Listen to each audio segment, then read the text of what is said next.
If your HVAC system is not shutting off like it should, you gotta check the thermostat wiring first, because that's often the sneaky culprit messing things up. So, start by turning off the power to your HVAC system to stay safe, you know? Then, pop open your thermostat and peek at the wiring to make sure everything is tight and connected right. Loose wires can totally confuse the system.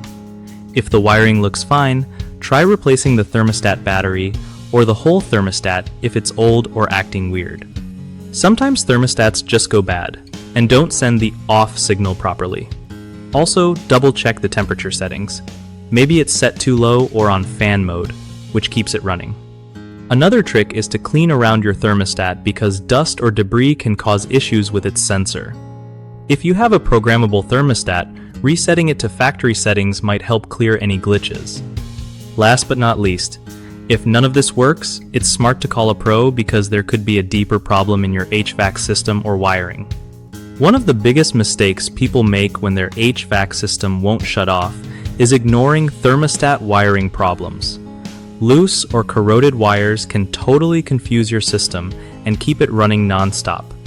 Fix that by carefully inspecting and tightening wires or swapping them if damaged. Another common issue is using an old or faulty thermostat that just doesn't communicate with your HVAC properly. Replacing it with a new one usually solves the problem. Lastly, people often forget to check their thermostat settings or modes, like leaving it on fan instead of heating or cooling, which keeps the system running constantly. Just switching it back fixes that right away. BigHomeProjects.com is awesome because it helps homeowners like you find trusted local contractors who really know their stuff for HVAC and other home projects. Plus, if you're a contractor, it's a cool way to get more work and connect with people who need your skills.